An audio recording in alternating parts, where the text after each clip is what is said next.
Bangkok Assassins begins by showing a boy named Pong, often yelled at by his mother. Pong, who felt sad, rushed out of the house and sat alone on the side of the road, not far from his house. Not long after, a car stopped near him. A man got out of the car and approached Pong. With the lure of giving him a toy, the man takes him away from there and kidnaps him. The man was part of a criminal syndicate that often kidnapped children on the streets to become their accomplices in committing crimes. The kidnappers beat Pong and took him into custody. When he finally woke up, a battered-faced Pong looked around and saw several children who had suffered the same fate as him, kidnapped and abused by the criminal syndicate. Not only molesting, the kidnappers even deliberately disabled the children for a specific purpose. A boy named Na was hit with a blunt object on the head, so he suffered a concussion and became an idiot. Meanwhile, a boy named Ka, who stood beside him, was made deaf by the kidnappers by destroying his eardrums. Seeing what the kidnappers had done to his two friends, a boy named Chi looked at them with glaring eyes, which irritated the kidnappers and made him blind by stabbing his eyes. On the other hand, Pong, who saw the cruelty, immediately screamed and asked for help through the gap in the window, hoping that someone would hear and help him. However, Pong's screams caught the attention of the kidnappers, so one of them came to him.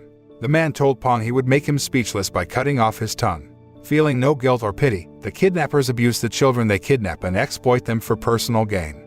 Pong and his friends are forced to become beggars, and with their handicapped condition, the kidnappers hope to earn more money because people will indeed feel more sorry for them. When Pong and his friends were making money by begging for mercy from others on the side of the road, an old man approached them to ask something. However, Chi told him they were all being watched by a gang of kidnappers who were always watching them. Although Chi couldn't see the kidnappers across the street, he didn't want to risk endangering himself or his friends, as they had all been warned not to talk to anyone else. After returning to the warehouse where the kidnappers kept them, Chi was asked about his conversation with the old man this afternoon. Chi said he didn't say anything to the old man. However, they didn't believe his words and then abused him, even trying to make him mute by cutting off his tongue. Even though he can't hear anything, Ka rushes to help Chi by hitting his ukulele at one of the kidnappers. However, he is nothing compared to a gang of ruthless kidnappers who love to exploit minors. When they were about to cut off Chi's tongue, suddenly, the old man appeared there with his daughter, Korya. The old man turned out to be a kung fu master, so he could easily thwart the actions of those who wanted to cut off Chi's tongue.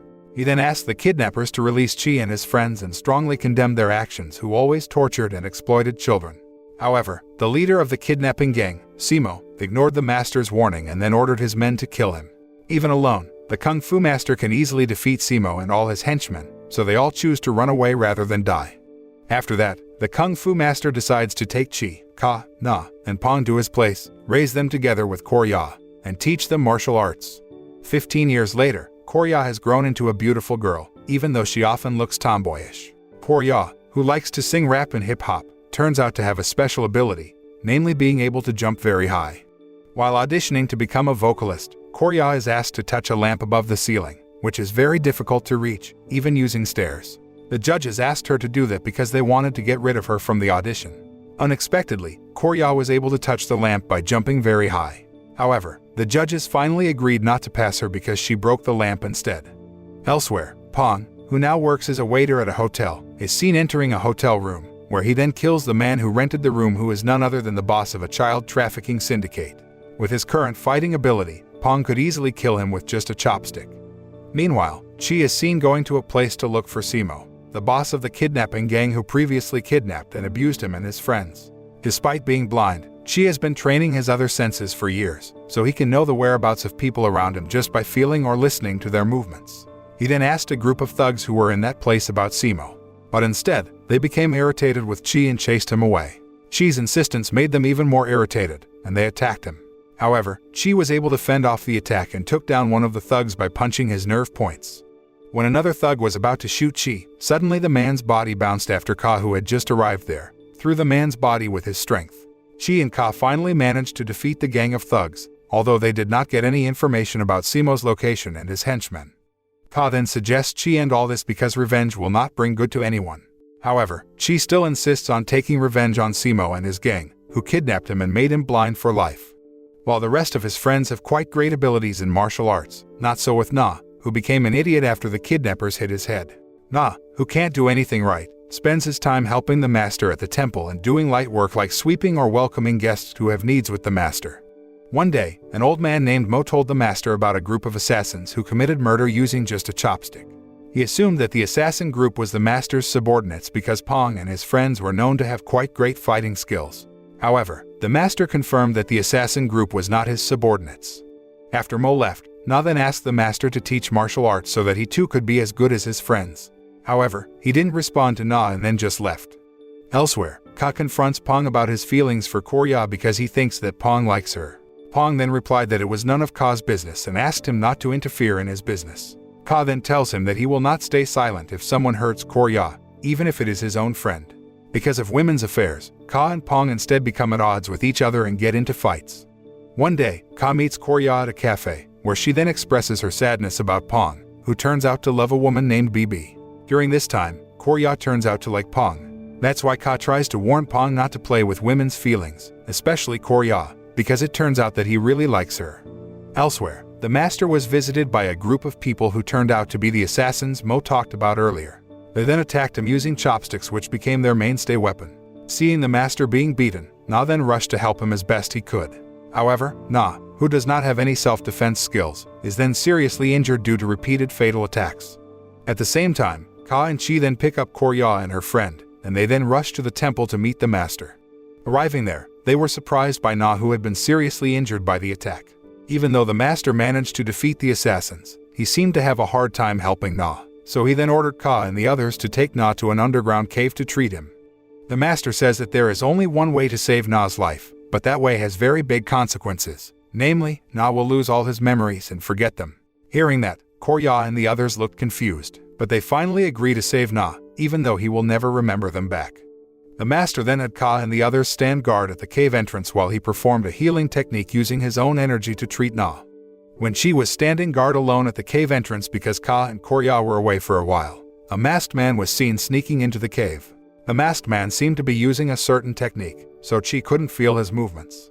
At the same time, Ka and Korya finally returned there and heard the master's scream from inside the cave. Chi and the others rushed into the cave, where they discovered that the masked man had killed their master. They then engage in a fight against the masked man, assisted by Pong, who had just arrived there. After going through a fierce battle, the masked man finally managed to escape. Shortly afterward, Ka and the others buried their master on a hill, where they seemed deeply saddened by the death of their teacher, who had been very meritorious in their lives. Pong and Ka get into a heated argument and blame each other for everything that happened. Not long after, Pong received a call from his girlfriend, BB, who asked him to come to her house immediately. He then obeyed her request and left from there, leaving his friends. Arriving at BB's house, how surprised Pong was when he found out that BB's mother turned out to be his mother, whom he had never met again. However, his mother doesn't seem to recognize him, and Pong chooses to keep his identity a secret for the time being. Elsewhere, Chi and Ka are seen visiting an old man in search of medicine to cure Na. Getting a clue about the dragon's tears that can cure any disease, they then ask the old man about the dragon's tears. Even though they got into a fight, the old man finally revealed that the dragon's tears actually came from Korya's heart, so the only way to get the dragon's tears was to kill her. Not wanting to sacrifice Korya, Chi and Ka became frustrated until Na finally died. The next day, Pong, who managed to get information about Simo and his gang, then told Chi and Ka, and together, they headed to the hideout of Simo and his gang to take revenge. Simo and his gang are still abducting children and molesting them, just as they did Chi and his friends a few years ago. With their martial arts skills, Pong and the others managed to defeat Simo's men and free the children who were kidnapped. Chi and Pong then confront Simo and his henchmen who once tortured them and do not hesitate to kill them. Chi then asked Ka to kill one of Simo's henchmen who had destroyed Ka's eardrums. But Ka refuses because all this time, he never intended to take revenge on Simo and his gang and pursued them only to save the children who were kidnapped. Chi looks disappointed to hear Ka's words and then kills the henchman. Meanwhile, elsewhere, Korya, who is alone, is ambushed by a group of masked men who have learned about the dragon's tears. They brought along Na's intact body to complete Korya's heart-taking ritual so that they could gain the power of the dragon's tears. Just as they were about to take Na and Korya's hearts, Chi and the others finally arrived there to stop them. Chi, Ka, and Pong managed to defeat a group of masked men quite easily. However, they soon became overwhelmed when the leader of the group of masked men, a man named Pascal, arrived there and showed martial skills that could surpass even their masters. Chi and his friends were easily defeated by Pascal. When they have lost their strength, Pascal is ready to use his full power to eliminate them all once and for all. But then, they are surprised by Na, who comes back to life, and then rises to save his friends. Unexpectedly, Na turns out to have superpowers that can easily defeat Pascal with just one attack until he is killed. Sometime later, Na, who has now fully recovered, doesn't remember anything, including about his friends. Even so, he has a kind and gentle heart, where he will not allow evil to run rampant and does his best to save people as much as possible. Korya gives something to Na, hoping to bring back his memories of her. The film ends with Pong revealing to his mother that he is her son who had disappeared after being kidnapped by a criminal syndicate. The moral that can be learned from this movie is that sometimes people who care and understand us the most are not our families but people who have no blood relation with us. Even so, we connect with them through the suffering and pain we have shared and help each other. So, respect them and never forget their kindness.